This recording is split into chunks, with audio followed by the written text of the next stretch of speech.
ಹಿಮಕುಂದಂ ಮೃಣಾಲಾಭಂ ದೈತ್ಯಾನಂ ಪರಮಂ ಗುರಂ ಸರ್ವಶಾಸ್ತ್ರಪ್ರವಕ್ತಾರಂ ಭಾರ್ಗವಂ ಪ್ರಣಮಾಮ್ಯಹಂ. ಓಂ ಶುಂ ಶುಕ್ರಾಯ ನಮಃ. ನಮಸ್ಕಾರ ವೀಕ್ಷಕರೇ. ವೃಷಭ ರಾಶಿಯವರಿಗೆ ಜುಲೈ 12ರಿಂದ 18ರವರೆಗೆ ವಾರದ ಭವಿಷ್ಯ ಹೇಗಿದೆ ಅಂತ ನೋಡೋಣ. ವೃತ್ತಿಯಲ್ಲಿ ಹೇಳಬೇಕಾದ್ರೆ ಈ ವಾರ ನೀವು ವೃತ್ತಿಯಲ್ಲಿ ಪ್ರಗತಿಯನ್ನು ಕಾಣಬಹುದು. ಕೆಲಸದಲ್ಲಿ ಹೊಸ ಅಥವಾ ತುಂಬ ಮುಖ್ಯವಾದ ಪ್ರಾಜೆಕ್ಟ್ ನಿಮಗೆ ವಹಿಸ್ತಾರೆ, ಹ್ಯಾಂಡ್ ಓವರ್ ಮಾಡ್ತಾರೆ ನಿಮಗೆ. ಈ ಪ್ರಾಜೆಕ್ಟ್ ಮೂಲಕ ನೀವು ಏನು ಮಾಡ್ಬೋದು ಅಂದರೆ ನಿಮ್ಮ ಸ್ಕಿಲ್ಸ್ಗಳನ್ನು ಎಲ್ರಿಗೂ ತೋರಿಸೋಕ್ಕೆ ಒಳ್ಳೆಯ ಅವಕಾಶ ಅಂತ ಹೇಳ್ಬೋದು.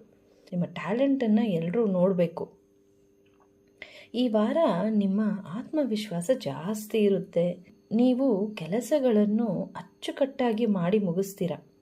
ನಿಮ್ಮ ಸಾಮರ್ಥ್ಯ ಮತ್ತು ನಿಮ್ಮ ಸ್ಟ್ರಾಟಜಿಕ್ ಪ್ಲ್ಯಾನಿಂಗ್ಗಳಿಗೆ ನಿಮ್ಮ ಬಾಸ್ ಅಥವಾ ಸೀನಿಯರ್ಸ್ ಮ್ಯಾನೇಜ್ಮೆಂಟಿಂದ ನಿಮ್ಮನ್ನು ತುಂಬಾ ಅಪ್ರಿಷಿಯೇಟ್ ಮಾಡ್ತಾರೆ, ಅಂದರೆ ಮೆಚ್ಚುಗೆ ನೀಡ್ತಾರೆ ನಿಮ್ಮ ಕೆಲಸವನ್ನು ನೋಡಿ.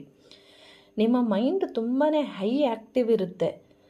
ಜೊತೆಗೆ ನಿಮ್ಮ ಕ್ರಿಯೇಟಿವ್ ಐಡಿಯಾಸ್ಗಳಿಂದ ಕಂಪನಿಗೆ ಒಳ್ಳೆ ಪ್ರಾಫಿಟ್ ಬರೋಕ್ಕೆ ಸೊಲ್ಯೂಷನ್ಗಳನ್ನು ನೀವು ನೀಡ್ತೀರಾ.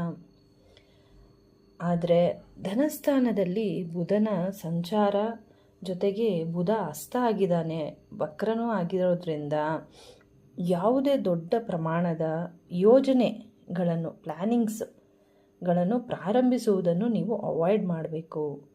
ಮತ್ತು ಆಫೀಸ್ನಲ್ಲಿ ಅನ್ಎಕ್ಸ್ಪೆಕ್ಟೆಡ್ ಆಗಿ ಯಾವುದಾದ್ರೂ ವಿಚಾರಗಳು ಬೆಳಕಿಗೆ ಬರುವ ಸಾಧ್ಯತೆ ಇರುತ್ತೆ. ಆದರೆ ನೀವು ತಾಳ್ಮೆಯಿಂದ ಡೀಟೇಲ್ಸ್ಗಳನ್ನು ಅಂದರೆ ವಿವರಗಳನ್ನು ಡಬಲ್ ಚೆಕ್ ಮಾಡುವ ಅಗತ್ಯವಿರುತ್ತೆ. ಹಣಕಾಸಿನ ವಿಚಾರದಲ್ಲಿ ಪೆಂಡಿಂಗ್ ಪ್ರಾಜೆಕ್ಟ್ ಕಂಪ್ಲೀಟ್ ಮಾಡ್ತೀರಾ. ಜೊತೆಗೆ ನಿಮ್ಮ ಸ್ಯಾಲ್ರಿ ಇನ್ಕ್ರಿಮೆಂಟ್ ಇಂದ ಹಣಕಾಸಿನ ವಿಚಾರದಲ್ಲಿ ತುಂಬಾ ಚೆನ್ನಾಗಿರುತ್ತೆ, ಆದಾಯ ಚೆನ್ನಾಗಿರುತ್ತೆ. ಈ ಸಮಯದಲ್ಲಿ ಲಾಂಗ್ ಟರ್ಮ್ ಪ್ಲ್ಯಾನಿಂಗ್ ಹಣಕಾಸಿನ ವಿಚಾರದಲ್ಲಿ ತುಂಬಾ ಸಪೋರ್ಟ್ ಮಾಡುತ್ತೆ. ಆದರೆ ಯಾವುದೇ ರಿಸ್ಕ್ ಇರುವ ಸ್ಕೀಮ್ಗಳಲ್ಲಿ ಇನ್ವೆಸ್ಟ್ಮೆಂಟ್ ಮಾಡೋದು ನೀವು ತಪ್ಪಿಸ್ಬೇಕು. ಆದಷ್ಟು ಬಜೆಟ್ ಪ್ಲ್ಯಾನಿಂಗ್ ಸ್ಟ್ರಿಕ್ಟಾಗಿ ಫಾಲೋ ಮಾಡಿದರೆ ತುಂಬಾ ಉತ್ತಮ ಆಗುತ್ತೆ. ಯಾಕಂದರೆ ನಿಮ್ಮ ಧನಸ್ಥಾನದಲ್ಲಿ ನೋಡಿ ಬುಧ ಬಂದು ವಕ್ರನಾಗಿರೋದ್ರಿಂದ ಹಣಕಾಸಿನ ವಿಚಾರದಲ್ಲಿ ತುಂಬಾ ಜಾಗ್ರತೆ ವಹಿಸಬೇಕು. ವಿದ್ಯಾರ್ಥಿಗಳಿಗೆ ಹೇಳಬೇಕಾದ್ರೆ ಪ್ರಾಜೆಕ್ಟ್ಗಳನ್ನು ಡಬಲ್ ಚೆಕ್ ಮಾಡಬೇಕು. ಪ್ರಾಜೆಕ್ಟ್ಗಳನ್ನು ಫಿನಿಷ್ ಮಾಡಿರ್ತೀರಾ, ಅದನ್ನು ಕರೆಕ್ಟಾಗಿದೆಯಾ ಅಂತ ರೀಚೆಕ್ ಮಾಡ್ಕೊಳ್ಳಿ. ಜೊತೆಗೆ ಸಬ್ಜೆಕ್ಟ್ಗಳನ್ನು ರಿವೈಸ್ ಮಾಡಿ. ಏನೇ ಡೌಟ್ಸ್ ಇದ್ದರೂ ಅದನ್ನು ಮೆಂಟರ್ಸ್ ಹತ್ರ ಕ್ಲಿಯರ್ ಮಾಡ್ಕೋಬೇಕು ನೀವು ಸ್ಟೂಡೆಂಟ್ಸ್ಗಳು. ಕುಟುಂಬದ ವಿಚಾರ ಹೇಳಬೇಕಾದ್ರೆ ನೆಮ್ಮದಿಯ ವಾತಾವರಣ ಇರುತ್ತೆ, ಕ್ವಾಲಿಟಿ ಟೈಮ್ ಸ್ಪೆಂಡ್ ಮಾಡ್ತೀರಾ. ಆದರೆ ಆದಷ್ಟು ಸಣ್ಣ ವಿಚಾರಕ್ಕೂ ಇಲ್ಲೂ ಅದೇ ಕುಟುಂಬ ಸ್ಥಾನದಲ್ಲಿ ಬುಧ ವಕ್ರನಾಗಿರೋದ್ರಿಂದ ಸಣ್ಣ ವಿಚಾರಕ್ಕೂ ಆರ್ಗ್ಯುಮೆಂಟ್ ಎಲ್ಲ ಮಾಡೋಕ್ಕೆ ಹೋಗಬೇಡಿ.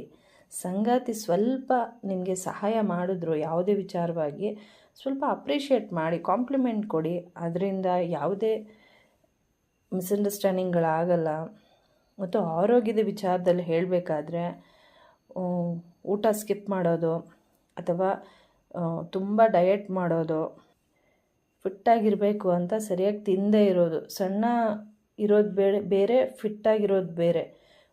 ಟೈಮ್ಗೆ ಊಟ ಮಾಡಬೇಕು, ಹೆಲ್ದಿ ಫುಡ್ ತಿನ್ನಬೇಕು, ಅವಾಗ ನೀವು ಫಿಟ್ಟಾಗಿರ್ತೀರ. ಸುಮ್ಮನೆ ಮೀಲ್ಸ್ನ ಸ್ಕಿಪ್ ಮಾಡೋದ್ರಿಂದ ಫಿಟ್ ಆಗಲ್ಲ.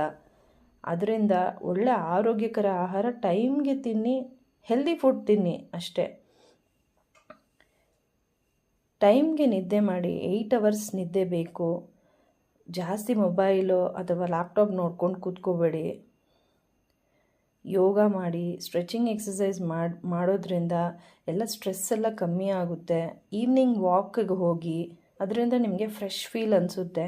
ಪರಿಹಾರ ಬಂದು ಲಕ್ಷ್ಮೀ ದೇವಿಗೆ ದೀಪವನ್ನು ಬೆಳಗಿಸಿ ಸಿಹಿ ತಿಂಡಿ ಏನಾದರೂ ನೈವೇದ್ಯ ಮಾಡಿ, ಮತ್ತು ಬಡವರಿಗೆ ಮೆಡಿಸಿನ್ಸ್ ದಾನ ಮಾಡಿ ಅಥವಾ ಹಾಲು ಮೊಸರು ಆ ಥರ ಏನಾದರೂ ದಾನ ಮಾಡಿ. ನಿಮ್ಗೆ ಏನು ಅನಿಸುತ್ತೋ ಅದನ್ನು ದಾನ ಮಾಡಿ ಬಡವರಿಗೆ.